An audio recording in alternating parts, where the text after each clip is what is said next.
Well, welcome everybody. I'm going to very quickly hand you over to the chair in Ireland, Anya Collins.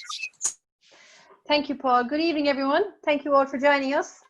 We have a great number of people, and in particular, I want to thank my fellow members of the Dublin chapter for their help with getting this evening organised, and also Laura in the UK.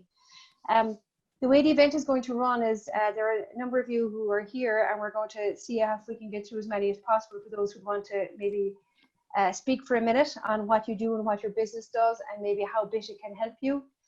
Paul will come on after that and talk about BITA and the virtues of BITA, and how about working with BITA to help businesses develop and grow across our two great islands and further beyond. And we really do say what we do in the 10. We do help businesses to connect with other businesses, both in Ireland and the UK and in other places. And after that, then we will have Alec speak to us about networking in a virtual world and giving us his word of wisdoms at that point. So I'm going to start. And I'm going to see if I have some names here. So I'm going to start with Jerry O'Brien. If you would like to, George O'Brien, how are you? If you'd like to speak for maybe a minute and tell us all about your business. Hi, Anya. Good to see you again. Hope you're well. Yes, thank you. And thanks, guys, for having me on. Good to see you again, Paul, as well. Another fellow Corkonian. So listen, thanks so much. My name is Jerry O'Brien. I'm based in Cork, and I suppose this being a Dublin chapter, I get to Dublin as well a couple of days a week. And I've attended a few BITA events over the past probably year and a half. They're a great event to attend, and I met some really good contacts. So delighted to attend this afternoon. But I suppose, listen, without boring you to tears, and I know we have a lot to do, my name is Jerry O'Brien, and I run a wealth management and financial planning practice here in Cork. I've been up and running 5 years now. I worked for HSBC in London, so we have a lot of UK connections, then in Jersey. So I think the benefit for me in kind of our business and BITA is keeping that British, Irish, those connections going. It's a small world now, so I found those connections really handy over the last 4 or 5 years, and I was only on to Jersey earlier on with a conference call. What do we do? I suppose in summary, we're an independent firm. We help people plan for their financial future. So a lot of our clients are business owners. They're very busy, committed to 300% to their business and their families. And I suppose, listen, we try and help them make smart decisions. And, you know, some people might want to retire early, help their kids start a business, buy a new home. So really, yeah, it's to give a bit of financial security to clients. It's very client-centric, very client-focused. And yeah, and I suppose, listen, in summary, I suppose what I'd say is keep in touch. If I can help with anything, I always think it's nice to help people. And if I can help guide people, whether you're in UK or if you have clients moving abroad, back and forth from the UK, any queries on taxation, investments and pensions, I'd be delighted to assist. So listen, thanks so much, and enjoy the networking session. Thank you, Jared. That was very informative. Now I'm going to see if Orla O'Reilly is with us. I don't think she's here yet, Anya, actually. Okay, thank you, Sarah. Hi, Sarah, by the way. Maybe Frank Conlon would like to say a few words. Good evening, Frank. Frank, you're on mute there.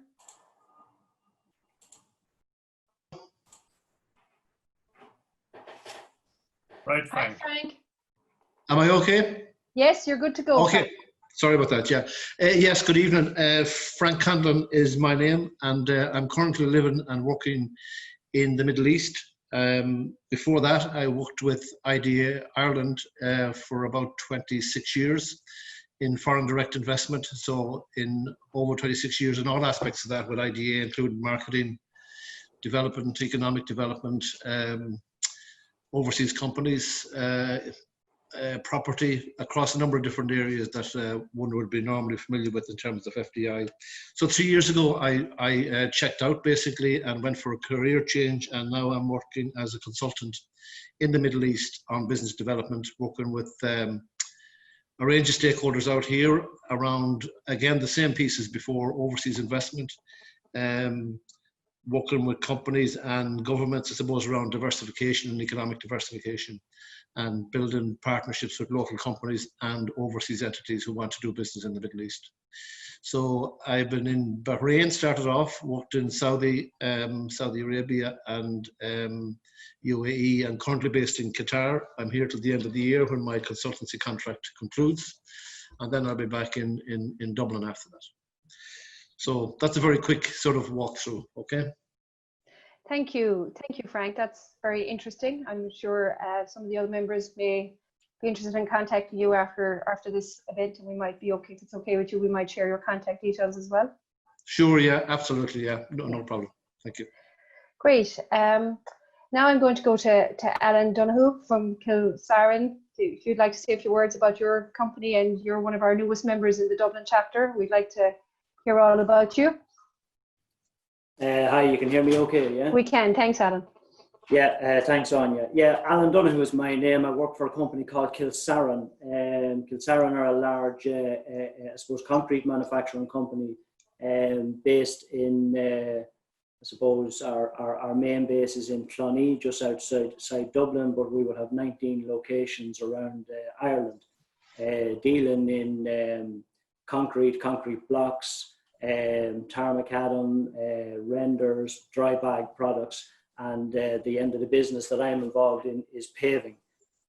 So we have 3 paving manufacturing plants here on site in Clonee, and we would be supplying paving to both commercial and retail, residential, merchant network throughout Ireland, and we would also have a small enough presence in the UK. So whilst we're a fairly strong, well-known, predominant brand in Ireland, in the UK we're a small fish in a big sea of paving manufacturers. So we would be focusing more on in the UK on the northwest and Midlands region, and it's a part of our business that we are looking to develop more and develop further over the next couple of years. It's an area where we see would have strong potential for us to grow our business. We are just after commissioning our 3rd paving plant here in Clonee, and we spent €9 million investment on that plant. It's a state-of-the-art press plant manufacturing high-end paving, which will be competing more so in line with that natural and porcelain market. So that's really a synopsis of who we are and what we're doing. Kilsaran in total would have about 600 employees, but in the paving side of the business, we are just over about 100 employees. Thank you very much, Alan. I'm just wondering, these were the names I was given. Would any of the other members like to maybe say a few words, and if so, they might. May I ask a question, Anya, just out of curiosity? I see there's only 2 people logged into the chat room, which might suggest that it's locked for others. I don't know. Is that a possibility? Yeah, I've got that being looked into at the moment. Okay, Paul, thanks very much. Yeah, that's grand. Thank you, Alex. Connor, would you like to say a few words? Sure. Thanks, Anya. Thanks for the introduction.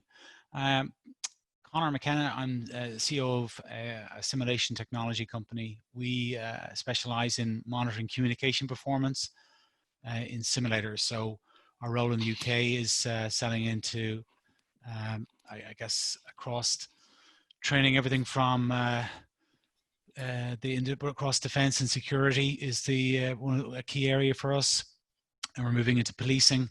Anywhere where simulation is moving away from, I suppose, training centres, and particularly COVID is an interesting dynamic in that training centres are going to be repurposed. So yeah, we're a niche enterprise. We're 6 people, and keen to understand how we can work with this network. Thank you, Conor. We look forward to working with you too. I'm just, is there anyone else who'd like to say a few words? Take a minute and talk about their business and what they do and use the platform. You're all very shy guys. Well, allow me to say a few words. I'll add a bit of colour to the proceedings. How's that? That would be great. You're very welcome. I'm Bipin Patel, based in a little place called Darwin in Blackburn, UK. Got to hear about Beta through your work in Manchester, and I think I met one or two of your members there. So early days for us, and then we went into lockdown. So really excited to meet my minority cousins across there and see how we can work together. But very much UK based, but around security. We design fire intruder access, CCTV systems, electronic. We don't do any man guarded, but we have exceptional clientele in terms of some uber wealthy clients. We're part of the Walker Trust of companies, so we have about 800 companies under our belt. So it's really exploring how we can work together. I'll be guided and open with you on that. So I know we could do a better job in terms of trying to support what's happening. So Bipin Patel, Guide Security. Thanks, Bipin. That's yes, I think what you said is great. It's by working together that we'll all achieve our ambitions and grow our businesses and help each other through this time and beyond. I'm keen to see if anybody else would like to say a few words. Richard Adler. Hello. Oh, good man, Paul. I was just taking myself off mute. Thanks, Paul. Great to see everyone and see such a phenomenal network. So I'm representing a company called Orion 247. Spoken to Paul once or twice, and really excited to be part of the Bitter family now.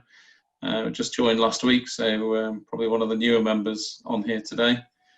As a business, really, Orion has over 10,000 people across all 5 continents. But fundamentally, it's very focused on the IT sector around providing site engineers to basically fulfill things. A lot of the work is done through channel and supporting companies who may have entered into a contract or have got an agreement with a respective party and designed a solution, but then they're asked to scale up.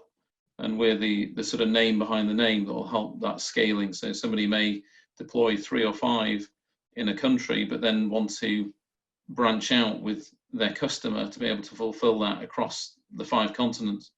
And it's our business to go and fulfill that, or to basically help them bid for bigger work so that they can actually deploy on scale and scale up so they can actually start to do things. We've done work with people like Starbucks in the States for a few thousand stores.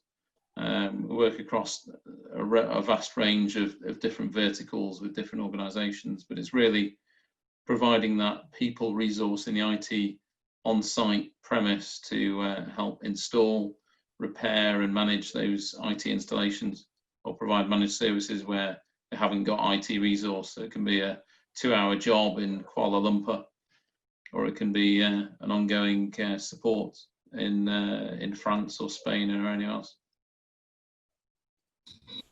That's very much what Orion does. Happy to have a one-to-one or a further conversation with anyone on here that is interested in picking up offline. Super. Thanks, Richard. Thank you, Richard. I've unmuted Ross Little. How did you manage to do that?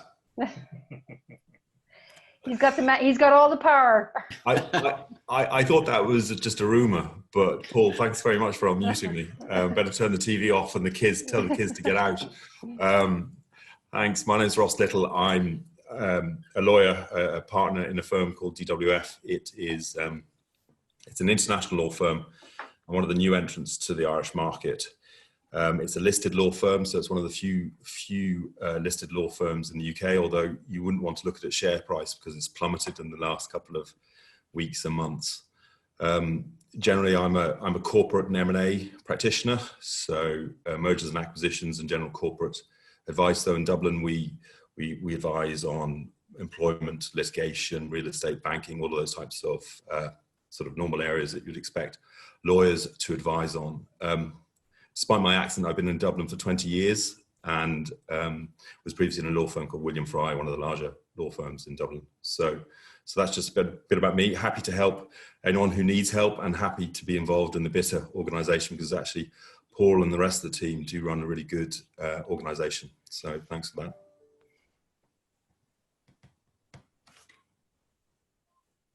I'm going to unmute now Rosie Wallace. Hello.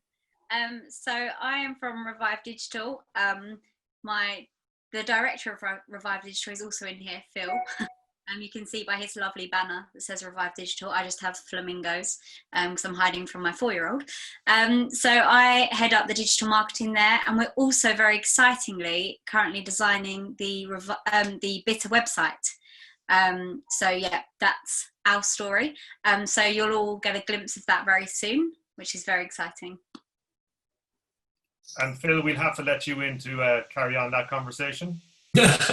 Well, thanks, I think, Paul. I've been attending Bitter events for a number of years now, and we're very excited to be involved with you guys. Always amazed at how good they are, so and quite how everything comes together. We work with lots of companies, helping them with their digital marketing strategies. That's building websites, but marketing them through things like SEO, paid search, social media, all that good stuff. And it's always about kind of getting leads for our clients in return. My mantra is marketing shouldn't ever be an expense. It's always investment and about return. But yeah, we're very excited. As Rosie said, we're really excited to work on the Bitter site. That's been really good fun. Our team have really enjoyed it as well. Despite Diane telling me on numerous occasions that my office is a mess, which is why I've got the virtual background on. So, yeah. Over to Conor McKenna. Conor already spoke, Paul. Did he? I had my moment in the sun. Thank you. Yes. Okay, Paul Mirage. Paul Mirage. Good evening, everybody. My name is Paul Mirage. I am co-founder, director of GM Business Connect magazine, Manchester's fastest growing business-to-business magazine. I met Bitter in Manchester and love the ethos of it, and I'm getting involved.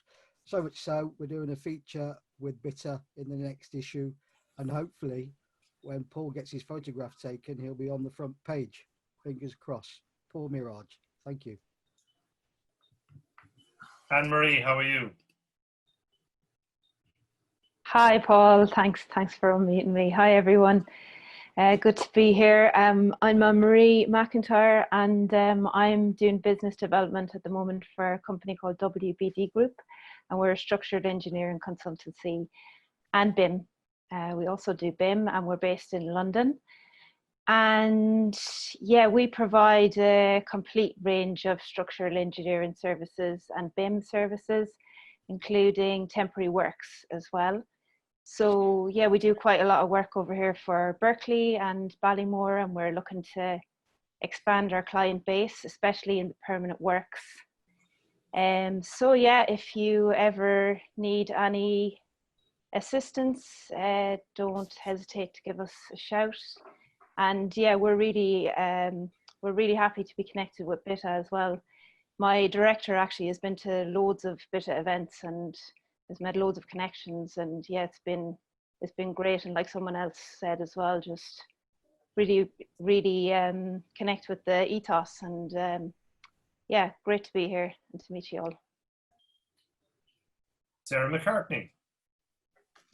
Good evening, everybody. Yeah, as Paul said, I'm Sarah McCartney. I look after Bitter over here in Liverpool. So there's a few of our Manchester gang that I know that have been on some of my weekly networking the last few weeks. So John and Paul there talking about his magazine, which is brilliant.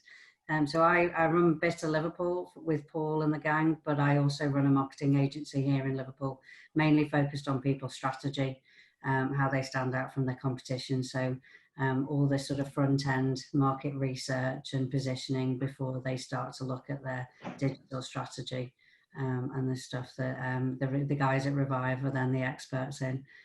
So that's us in Liverpool. John Fitzgerald. Good afternoon. Thank you, Paul. Nice to see some familiar faces on the screen and lots of new ones.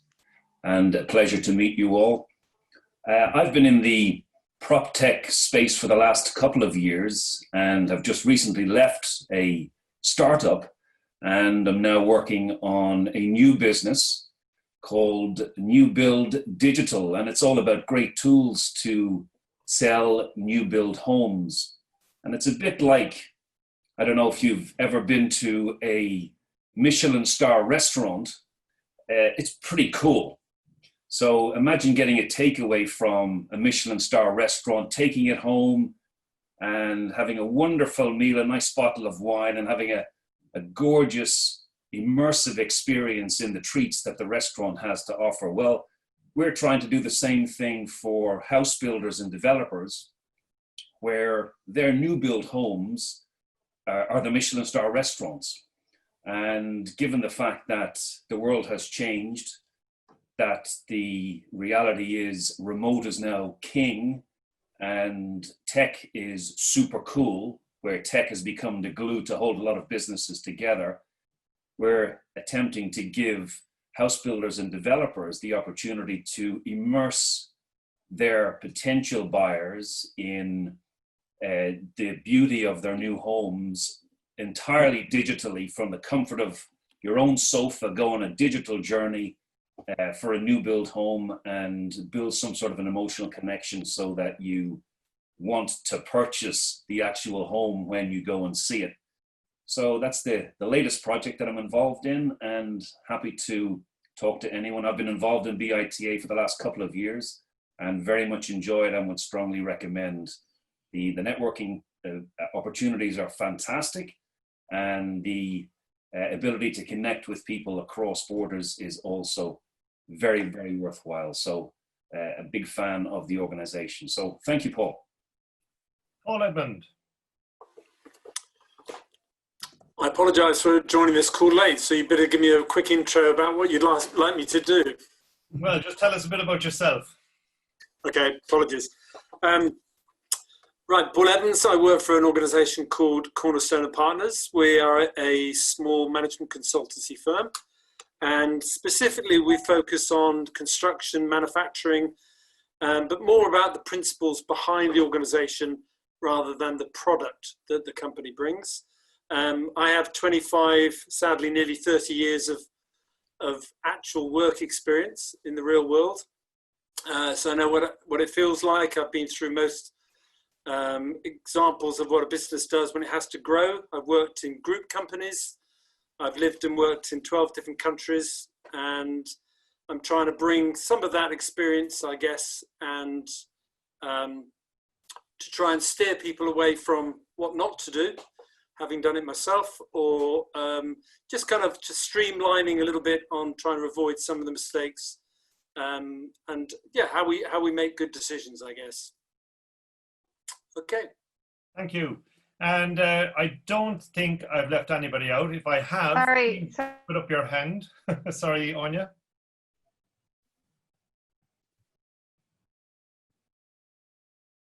Oh, I think Anya's. Sorry, I think my internet is going. Actually, Orla is after joining us now, so maybe Orla would like to say a few words. Orla is under Sarah as well. Paul, whoever is. Yes. Hi, everybody. Hello. Hi, Paul. Hi, Sarah. Or hi, Orla. Hi, Anya. So a little bit about me. I where to start? Moved back to Dublin about 4 years ago after almost 20 years in London, working with global brand agencies and consultancies. And on returning to Ireland, we've always worked in and around architecture and construction, and we see a kind of niche really in the market to create dedicated video content for construction, corporate and property businesses. And so we have a company called Video House, and we work with clients, Canary Wharf contractors, Tishman, Spire, to help them harness the power of video for their communications internally, employee engagement, employee retention, and attracting talent, as well as obviously for selling their assets. And we now live in Dunleary in Dublin, and life is lovely in Ireland after so long in London. I thought I'd never ever settle, but absolutely love being here. It's great for the kids. And our business still straddles both markets. A lot of our business is in the UK. A lot of our big clients are in the UK. And we are slowly beginning to establish ourselves here in Dublin, mostly. We're both, it's myself and my husband, and probably our biggest failing is we're not very good at the actual sales part. So that's us. Great, thank you. Pleasure.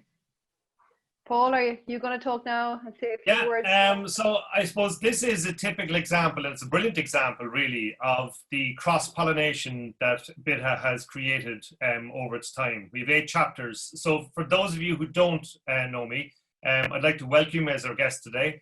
My name is Paul Whitnell, and I'm the president and founder of the organization BITA. Since we started, we have 8 chapters now in Scotland with Causeway, Manchester, Liverpool, the Isle of Man, Leeds soon to be, and London, and of course Cork and Dublin. So outside of that, we also have connections with INUSA in America, in 23 states, and also in Australia through Club Hibernia. BITA is people who know that people that help people, and you know it is really what it says on the tin. So what we're saying to those of you who have joined us today as guests is that we will put ourselves forward to you, and me in particular will put myself forward to you as learning more about the pathway of your company, understanding what your ambitions in terms of your company is, and then using the resource from the ecosystem to actually find value for your respective companies. We do it in different ways. You know, networking can be generalized very quickly. The USP that BITA has is that we have different ways of adding value. So that could be purely from procurement, or it could be introduction to business opportunity through business development, or it could be examining existing areas of your business like insurance, for instance. So the ecosystem that we've built up now is fulsome of around 450 companies. And what we encourage you as a member to do is to look at these areas, the stressed areas of your business, and then contact us as an organization and show us an example of where these areas are. And we can then help you by examining what we have in the ecosystem and developing a relationship that will develop value. So in essence, that's what the success of BITA has been. And how we communicate our success is through the website for one, but there's other means of doing so also, that you can continue to build your brand. So we have fantastic magazines. I won't show you one because my virtual background will mess up. But actually, do you know what? I will, because it'd be a shame to lose this opportunity. So I'm going to go into my Munster their jersey, and you can see at the back, I'm still parochial with them. But this is the magazine. And this comes out on a quarterly basis. The next one we are going to be doing online in this magazine.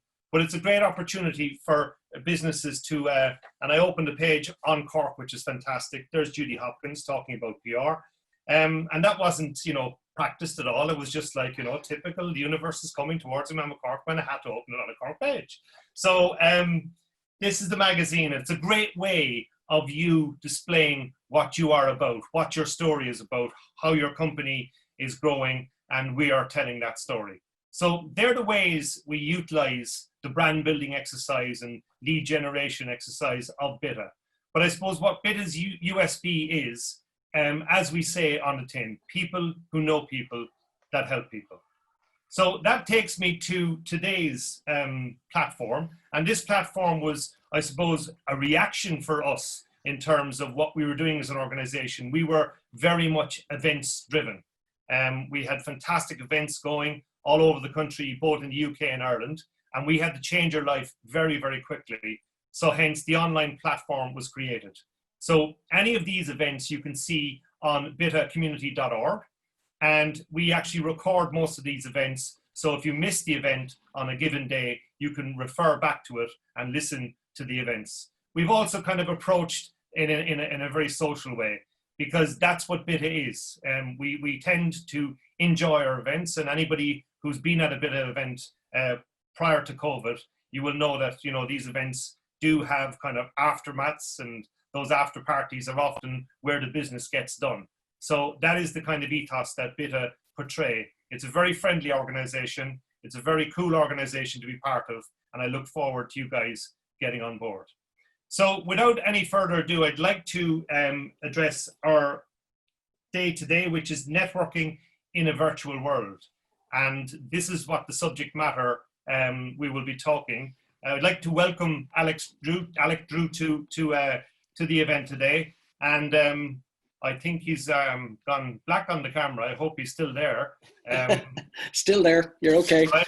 And over to you, Alec, and you can take us through networking in a virtual world. Thank you. Hang on a second. Somebody's disabled my screen sharing. Well, we'll fix that very quickly now. Now, is that better? Hang on. Well, let's see. Yep, that's better. Now we're there. Hang on. Just let me get it up and running. As they say, I love technology. This is what it's all about. That's gone. That's gone. And I'm back. There we go. Do you know what? I'm always thinking to myself, one of the most challenging things I have when I come around to talking about networking is actually selling the benefits of networking to management and to senior people in organizations, because generally they don't believe in it. So you've got me over the first hurdle of that today, Paul. Thanks very much. The fact that everybody's turned up here at this time of the evening to meet up and listen to each other sharing their knowledge is fantastic. So I've got over that hurdle. So everybody believes in networking. That's fantastic. Now, my next challenge is for people, have you got your chat boxes open? Anybody tell me, have you all got your chat boxes open? If you have, I'd like you to put yes in it. Can you do that for me? I'm going to stop sharing just for a second so I can see the chat boxes. Yes, that's it. Great, great, great. You know why? You see, what I'm thinking to myself is, this is the time of the day that everybody's getting tired. And I just wanted to check that everybody had a pulse still going, that they haven't just left me here on my own talking. So let's just talk about what networking is and what it isn't. I've been involved in networking for over 40 years. And I keep seeing more recently the number of people who misunderstand the concept of networking. I've spoken with Paul and he clearly gets it. The organization you're all members of clearly get it. But I just want to reinforce a couple of things. Networking is not about selling. Sure, you heard me say that right. It's not about selling. You will get the opportunity to get in front of people, but it's not about selling. It's not about collecting business cards. And it's certainly not about a speed dating exercise. Any of you have ever gone on one of those speed dating networking events? Yes? You want to put yes in the box? It just doesn't work. So really, what is networking about? Networking is, for those of you who play golf, it's a long game. Networking is about service. It's about placing yourself at the center of what we call a circle of influence. You're going to create your own circles of influence within the groups you've got. And how do you do that? You do that by giving.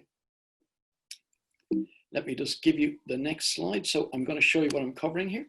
So we're on the same page. So 360 represents 360 degrees of that circle that you need to be in. And let me give you an example. When you meet up with people, it's very much about, not about you, it's about them. It's about listening to what they have to say. So for example, I've seen so many people go along to networking exercises. And really what they do is they look down to the list and they go, no, no, no, no, that might be of interest. Hope I could meet them. It doesn't work like that. Because sometimes they're just not there. And sometimes they're not going to be interested. But you will never sell anything to them at a networking event. In 40 years I've been networking, I've yet to see anybody sell anything to anybody at a networking event. So what you need to do is go along with an open mind. And when I say an open mind is this: be interested in the people that you meet. Only speak for half the time that they're talking for, and listen with intensity to what has to be said. I'll talk about some of the questions in a minute that you can answer, but I'm certainly also going to be talking about what it's like in a virtual sense as well.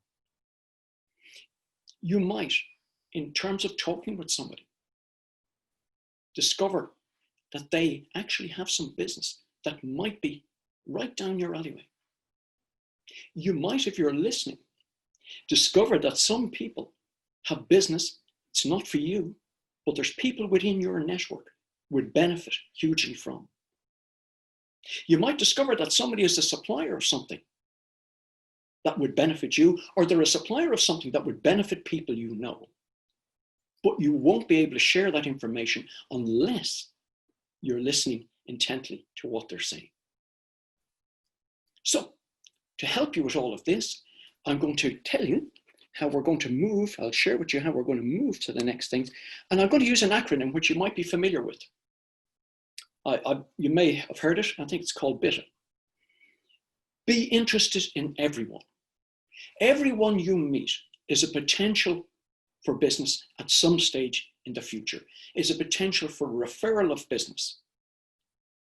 So respect everybody that comes along and be interested in. This also has a relevance for your employees, because your employees are the greatest resource that you've got. But if you can get them into the mindset of networking, you have a magical resource that can pay you back time and time again. Let me give you a sample of what I'm talking about. There are 3 reasons that people don't like networking. Number 1 is, and these are your employees, it probably could be yourself as well. I hate selling. I'm just not a person who likes selling. So don't put me in a room where I'm meant to be selling. No, networking is not about selling, as I've said already. And number 2, I don't know what to say to strangers. Yes, you do. You speak to strangers all of the time. Before we had lockdown, you were meeting them in pubs and clubs, and conversations started up. What were people talking about? Sports, politics. What happened in the news? The most common one today is COVID. What was just before that was Brexit. What will we be talking about again in the future? Brexit. There are millions and millions of topics for you to talk about in an open conversation, because remember, it's about building relationships, and you can't build relationships without understanding the people that you're talking to. Find out what makes them tick. Simple things. Are you going on holidays anywhere this year? And that's a relevant question, because I'm going to tell that to John Fitzgerald in a minute, because it's relevant to his type of business. Your employees get opportunities that they don't realize. I want you to think for yourself. Have you ever been in a position you were talking to somebody in business and they're telling you about a challenge that they particularly have, but they don't know who to sort it out? And you're listening to it thinking to yourself, my goodness me, I wish I was qualified to do that. I'm obviously not qualified to do it, but I'd love to. That looks like a great job. That's probably worth a nice few bob. But you leave it on the table. You leave it on the table. More business is left on the table every single day of the week because somebody hasn't thought, well, I know Paul could do that. I know John could do that. And so therefore, instead of walking out, they would turn to the person they're talking about and say, I hear the challenge you've got. I know somebody called Paul Whitman. I believe he could be a fit for what you're trying to do. Would you mind very much if I introduced him to you? You could just have a conversation. There's no expectation. Just see how it works. That person sitting on the far side of the desk is thinking to themselves, wow, thank you very much, Alec. Maybe you've found a solution for something that I'm scratching around trying to sort out. Do you think Paul is grateful for an opportunity to meet somebody that maybe there's a potential piece of business? And all I'm doing is just standing in the center and just making those connections. One client this year alone, I have a number of clients because I coach people in business as well. And really what I wanted to say was around this, they come to me with different challenges. Now, as somebody else had mentioned there, I think it was Paul, he wants people to piggyback his mistakes in life. And that's exactly what I do as well. I kind of think about that. Yeah, why don't you piggyback mine? I wish I'd piggyback somebody else and got the benefit of it. But often I'm asked for things. So for example, I've just one client this year had 4 different requests of me. One was an accountant. They had an accountant who really had gone past his sell-by date. And he said to me, Alec, do you know any accountants? Yes, of course. So I gave him a list of 3. He interviewed all 3 of them, picked one, and hence the accountant got the business. I need somebody around pensions. I introduced him to somebody in pensions. I need somebody around LinkedIn. I introduced somebody in LinkedIn. These are not things that I do. I'm not getting any sort of referral fees for it. But you think each of those individuals is not thinking to themselves, well, thanks very much, Alec, for that piece of business. And if I see anything coming my way that might be relevant to you, I would be just as interested in passing it on. And my client, you think they're happy with getting all of those plugins that they need to make their business happy. You see, what's happening here is a thing called reciprocity. And that came from, anybody remember the Hare Krishnas? He used to be around the 60s, 70s, and possibly you still see them around London in odd places today. But that started in sort of Los Angeles. And what they tapped into very quickly was the whole idea of giving a gift, giving something for nothing. So you'd be walking up to LAX, one of them would step out and hand you a flower. Have a beautiful day, and give you the flower and walk off. And you're going, oh, that's very nice, thank you. And about 10 yards up the road, there was another Hare Krishna. Would you like to contribute to the Hare Krishna cause? And the law of reciprocity kicks in. Oh, sure. And people would put in $1 or $2, whatever it was. Whereas if you tried to sell the flower, you would never got it. But by giving an act of kindness, it was now paid back, probably greater than he would have expected before. So what you're looking to do is, and what I'm saying to you and your employees, if you can get them into the mindset, only too happy to help you with this. This is all about networking, Paul, just in case you think I'm not going to be selling you anything, but it's about networking. Your employees, if I could get your employees and talk to them just in the same way about understanding you're not here to sell, conversation is very, very easy. But realistically, and this is where it spreads outside of normal networking terms, events, weddings, funerals, anything that's going on. And you're thinking, whoa, hang on a second here. You're going to get a bit mercenary about networking. No. How often have you been at the bar the morning after a wedding, or even during the wedding, having a pint with somebody? And they're talking about a bit of business, and they have a challenge around this, that, and the other. It could be very much in the area that your company works for. Now, not what I'm saying is, don't jump in and say, I work for a company that can sort all of that out. No. That's not what that's about. It's about logging it, approaching them maybe a day or two later and saying, listen, Jane, I heard you talking about something you seem to have a challenge with. I think I might know somebody who could sort that out for you if you're interested in speaking with them. There's only 1 or 2 things that person will say to you. No, thanks very much, I've got it sorted. Or, would you? That's very kind of you.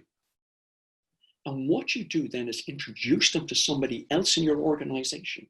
So you don't have to take the responsibility of it. You introduce them into your organization to somebody else. You're now seen as in the circle of influence, but also helping with your own organization. Does that all make sense? Would you like to put yes in the box to that, or there is a pulse still going there? Yep, good, fantastic. Let me move on to the second part. I stands for instant gratification. This is the greatest challenge that business people face in the modern world. And that's being created by mobile technology. People's expectations are now, I need an answer now. You can do it today. I want the delivery of that tomorrow. Online shopping, all of those. Now, in fact, COVID has kind of dampened down that just a bit, because I've actually seen people queuing without complaining. I've seen people sort of drop back into another pace of life, which I must say I'm thoroughly enjoying myself from that aspect of it. But instant gratification, and this comes, I was quite interested in the sort of first part of the session that you have there, Paul and Anya, when you ask people what they do. This is always a challenge. Now, the first thing you're going to hear people talk about is, you need an elevator pitch. You don't need something cheesy, but you need to engage somebody very, very quickly. And I think I must say, listening to all the people there, the one that caught my attention most was John Fitzgerald. He used beautiful language and engaged straight away in painting a vision of what they're doing. And so instantly grabbed the attention of the audience. And that's what you're expected to do. Unfortunately, this is not something you can teach in a few minutes. This is an exercise that every business should go through. It's not a sales pitch, but what can you say to somebody that engages them straight away and they want to know more without selling? If somebody said to me, what do you do, Alec? Actually, what I do is uncover hidden inefficiencies in organizations that cost them money and actually gets them to lose people, and then identify, key strategies to help them deal with innovation, resilience, and talent retention. That's what I do. So hopefully when somebody hears that, they think, that's interesting, tell me more. And if they say, tell me more at a networking event, I'll say, I'd love to, but it's very busy here at the moment. Perhaps we should meet for a coffee and talk about it further. I'm not going to try and get into any sort of conversation where I'm trying to understand what they need and what they are trying to do. So the exercise for most people is, and I won't take you through it because I actually had it down as an exercise to do for you guys, but I'm not going to do it now because you've already gone through that. But I would suggest there is a whole exercise that you can do around what do we do? How can we articulate that in 2 sentences that takes less than 20 seconds? And I think that's an exercise for every organization. And what you should be thinking of is this, not how brilliant you are, but what sort of pain, what solutions do you provide for people that removes a pain, gives them a gain. Does that all make sense for everybody? Yes? Good. The T, coming into the technology now. The great news is you're already engaged in technology for networking. It's called Zoom. You're now doing that. And Zoom is a great channel, but it presents its own problems as well. Like, for example, I had a couple of exercises that I was going to do today in breakout rooms. Well, suddenly you discover that's not there. That's fine. You have to adapt. This is what technology is going to happen. As a person who stands up in public and speaks, I've had microphones go wrong. I actually very seldom use PowerPoint because it causes all sorts of problems. I've had, where are we? There you go. You see, I'm even forgetting where I am now in my own presentation. That just shows you. You can have all sorts of things that go wrong. But once you understand what it can be, you need to be able to respond to it. So, for example, as you notice, my PowerPoint is the power of S, simple. Because if it collapsed now, I wouldn't get lost altogether. So you need to understand the technology you're going to use because it's going to be a challenge for you going forward. But the great news is, and I've discovered it, and I'd say Paul and a lot of the rest of you have too, that most people actually will give you time they would never have given you before, but in a virtual sense. If you called and rang or tried to make an appointment with very senior people that you're trying to engage, there's a fair chance you wouldn't get to see them. But something that's happened with COVID is people are more responsive to taking calls, and Zoom is probably the best way to do it. But it comes with another challenge. How do you look when you're meeting those people? So I don't want anybody to take any offense because I'm not looking at your own backgrounds in that sense. But I have seen a presentation where somebody was sitting on their bed and their other half went dancing across the back of the room after coming out of the shower. Now, it wasn't a good look, I can tell you. So you have to be careful of always what's happening within your own background. What I have discovered is there's no etiquette yet put on working together online. People are sort of making it up as they go along.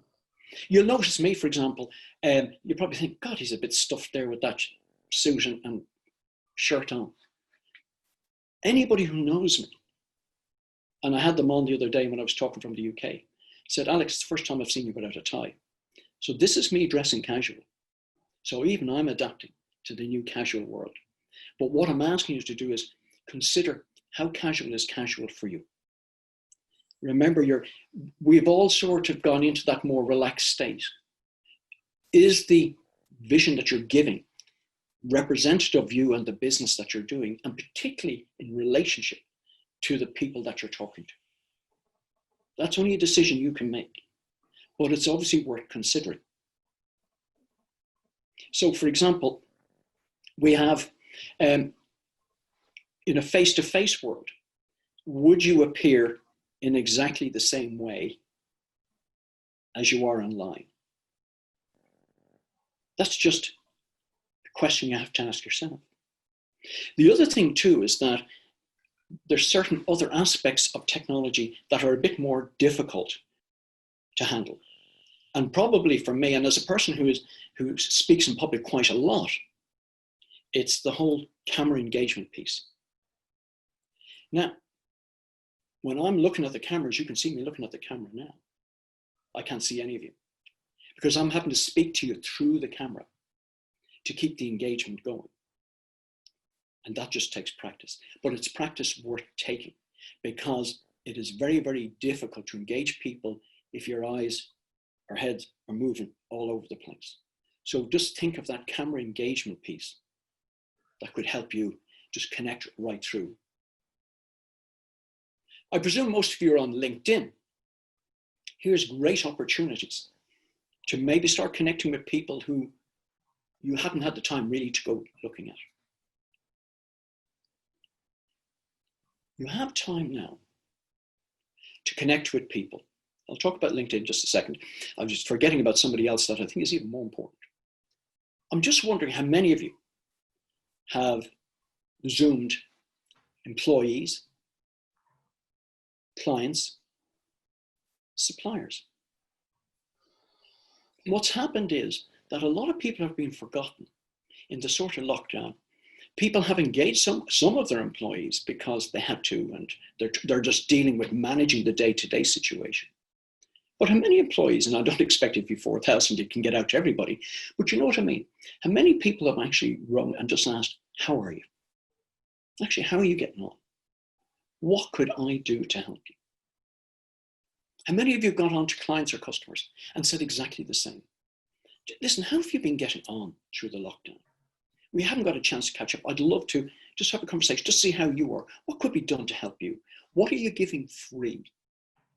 Over the last 2 or 3 months, I've had newsletters out. I've written articles all about COVID, all free. This is part of networking. This is what you do to get yourself out. Some of you probably have some very, very sort of intense social media, which is fantastic, but many others don't.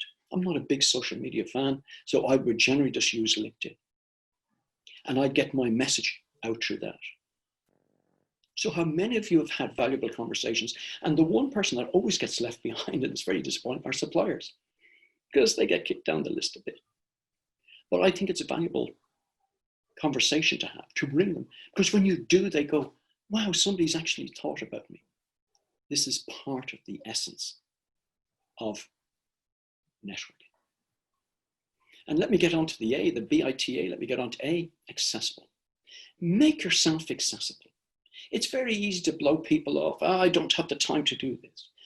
Listen, you've never had more time in your life unless you're at the coalface of what's been going on. But more people have had more time. And really what I'm saying to you is, make yourself accessible to people within your network. Listen to what they have to say. Genuinely try to understand the challenge they have. And if you can start connecting them backwards and forwards, then you are truly connecting with the people in a virtual world. And so really what I want to do is just to wrap this up very quickly and say to you, be interested. See there, even my technology has actually died on me. No, it hasn't. We're back, we're back, we're back. You know, the accessibility. Be interested. Employees, clients, customers, suppliers. Remember instant gratification. Find something engaging to say to people, but be interested genuinely. And if you're genuinely interested and it comes across as that, then you will succeed in getting over that instant gratification, because it's not about you. It's about them. And once they understand that, because everybody thinks, what's in it for me? And if they don't feel the love coming from you, then they won't engage with you properly. The technology, we've just talked briefly about the technology, but the technology is all around. You're using it already. But it's how you use it, I think, is very important. Engage with the camera. Understand the sound, the challenge elements of it. Think of the backgrounds that you're using. All of this is very inexpensive to do. And I'll tell you what, it's technologically easy to do because it's idiot-proof. How do I know? Because I'm an idiot and I've got over that hump. So I've no problem doing that. And finally, accessible. Make yourself accessible in so many ways. And I'll tell you that. Here's a couple of ones for you. If people want to talk to you, have you got in your email address, you should have your number, your telephone number, your website, something like You Can Book Me. So that's youcanbook.me. That's a booking online free service that people can click into and actually book a conversation with you, and you can arrange that through online. And finally, a virtual business card. And I have to wait till I stop sharing the screen, but I'm going to share you a virtual business card because that's going to be the future as well, how you can do that. So in the short time I've got with you, how long was that? That was 24 minutes, I understand, 23 minutes and a bit. I go into questions and answers because I know everybody's chomping at the bit literally to get at their dinner. So I'll get out of this and go back to where we were. That's me, Paul. I hope that's enough for everybody that haven't driven you all mad. Well, Alec, that was very, very good. Thank you very, very much. And I think, I suppose, one of the important things that you've mentioned there is the relevance to all this. And it hasn't been easy continuing an organization like the BITA. One of the first things we had to do was actually question the mission of the organization and, you know, at what point do we kind of decide to make changes. And that we did. And we got this resounding well of support back from the membership to say, we're now more relevant than ever.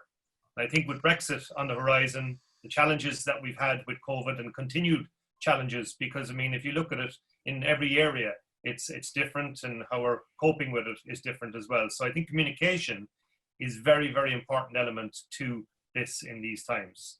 So I'd like to thank the Irish Board. I'd like to thank you, Alec, for a very, very good presentation. I'd like to thank the Irish Board for putting this event on, and Anya and the team in Ireland, all the board members for bringing the guests on. And thank you very much for continuing to make BITA relevant. It's very important for me. I'm very passionate about the organization.